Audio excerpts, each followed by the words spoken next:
Inevitably, because I'm creating artwork and posting it to YouTube, I'm looking around the platform and seeing videos made by other artists, which are inspiring me to try new things. Two of these artists are Nick Boltman and Andrew Kadima.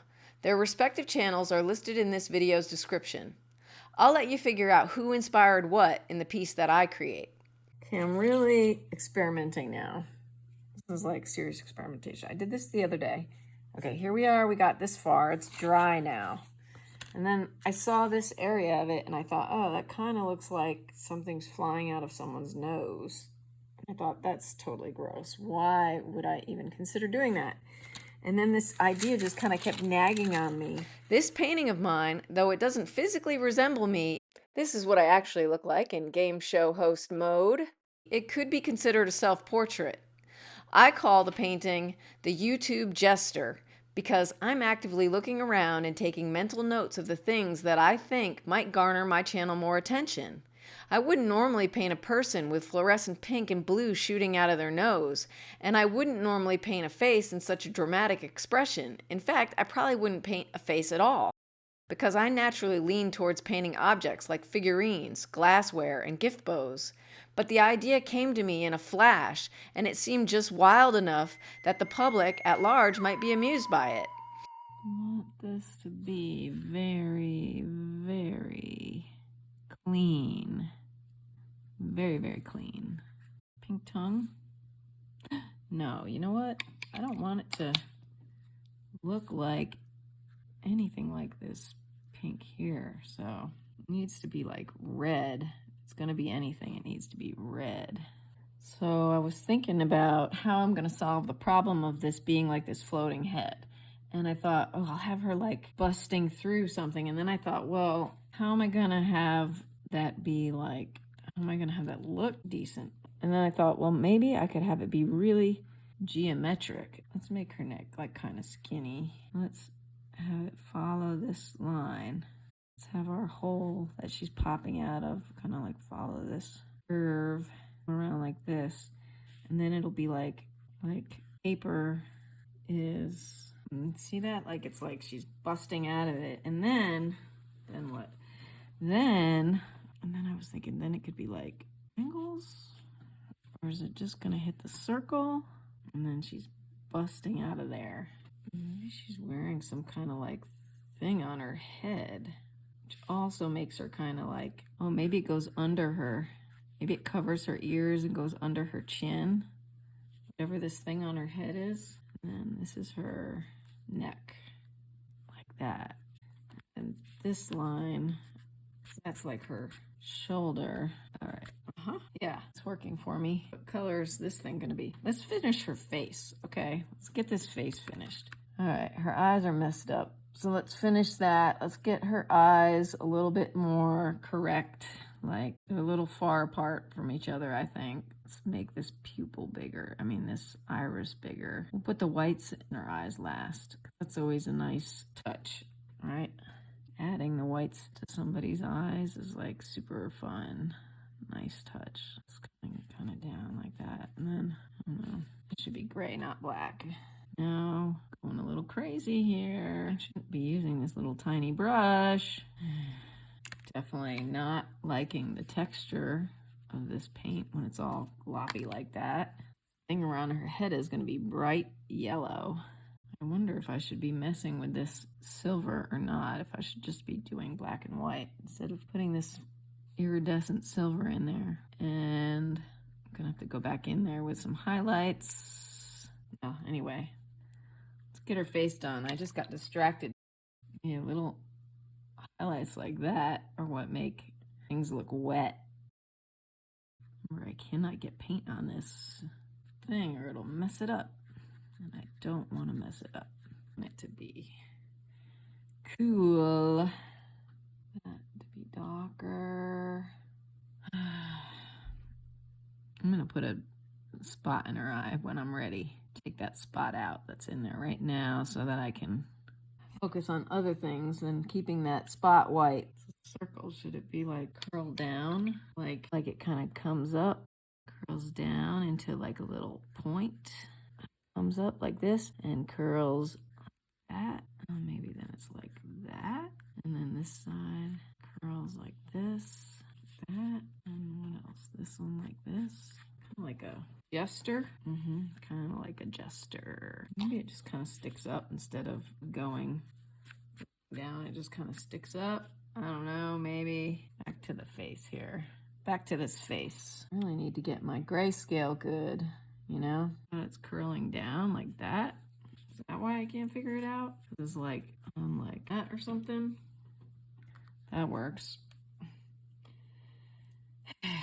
So this one is going to do the same, kind of like bend down like that. So maybe this one too. This one got really long. This one need to be bigger. That's like a Jester. It's like self-portrait me, like doing tricks on YouTube, painting tricks. All right. Now how brown cow. That more like that. All right. There. That was a struggle to figure that out. What else? This is gonna be white. I need to cover that up. Let's get a nice middle gray, maybe. Ugh, what am I doing? Get some to cover up that ear. Go back over it in yellow, but first we need to cover up the ear. But let's put a little highlight on her little hat right up here. And I kind of put a medium tone down because sometimes the more paint you add, like the more it helps to build the object in a thin layer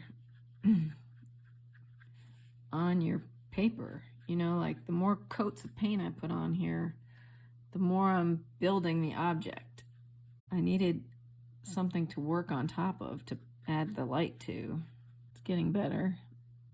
There are definitely painters out there who can paint a lot faster than me, but I'm tenacious. You know, I'll just stick with something until it looks right.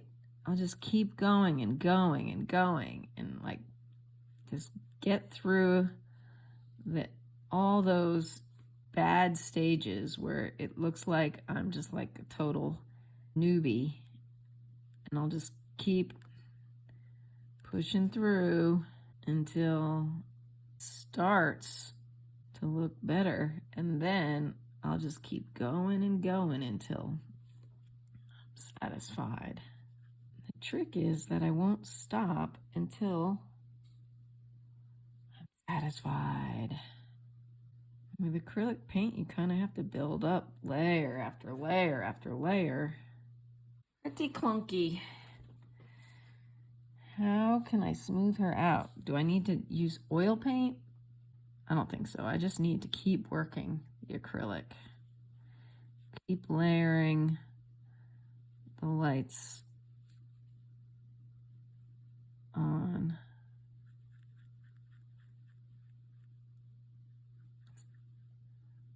Sensitively. Do these tiny little eyes. Whoa. Kind of boarded the silver just for black and white.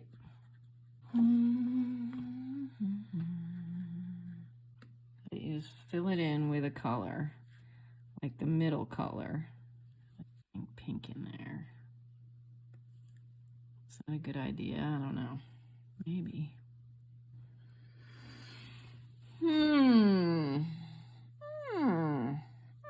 I don't say. Not giving up.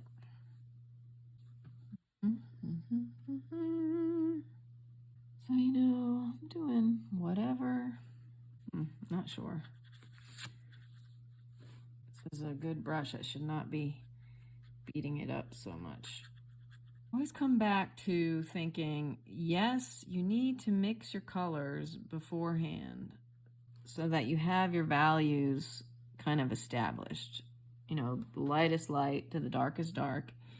You kind of need to have them established, and then you can draw upon them much more easily than mixing them every single time. You know, I'm like putting the white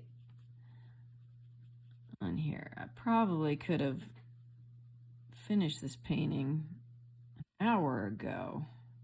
But then on the other hand too, you know, like I said before, layering gives depth and builds the form. Layering lights and darks, blending layers together. You know, can't have a real layered, built up look with just like a thin coat of paint. No. And then the time is in the attention. I love the way this white goes on. This black is carbon black. It's very glossy and very black. There's none more black than this black. I need to get my brush. I need to get this little brush. Let's use the little brush now. If I put some blue in her eyes, or green. Green are the rarest eyes. Did you know that? Yeah. Let's see what the little white dot does. Right there. And right there. And right there. What is this stuff coming out of this person's nose anyway? Is it the person's breath? Now, how do I do this? Do I do it with black? Let's do it with black. How long are you going to be? I'm going as fast as I can, so. Can we just go ahead and do our stuff without you? Let me know when you're going to watch Columbo. Well, actually, I have this recording. Yeah, go ahead, do your thing. Okay. I'd really like to see Columbo. Using this little tiny brush again. Do these kind of big areas. Not so good. The dark should be like under the white, but we have it kind of the reverse way, don't we? Yes, we do. Maybe it could have just a wee touch. The YouTube Jester. That's cynical. Having the YouTube Jester, maybe. Okay. There should be gray in there, not so white. Not so white. Gray. Gray. Darker gray, darker gray, darker gray, gray, gray, gray, gray. Oh yeah, that should be like black. All right, let's get some more white on these. See, it's like she popped out of this paper. This led to the head having a collar that looked like the outfit of a jester. Perfect, I thought. The YouTube Jester. That's me, in a way. I would love to make a living as a totally serious artist, but I can't squish myself into that box. I think I even tried, and it didn't work. A little bit of my favorite orange on the edge of the yellow. Need to do a bigger area with a bigger brush. That is smarter painting. Just like a synchronized swimmer. Oh yeah, who do you think you are? I have this urge to follow whims and explore painting and creativity from multiple angles. When I was young, I thought it would be great if I could be 100 people. Then I could experience so much more. What I have come to realize is that being a serious artist and being a YouTube jester are not mutually exclusive. That's the great thing about creative freedom. The trick is to allow yourself to be free. I'm working on it. Being free takes work. It's easy to fall into a way of life because you forget that you have choices to make, a capacity for creativity, a capacity for change, and a capacity for growth and new horizons to experience. Remember, choose freedom. That is the weirdest painting, isn't it?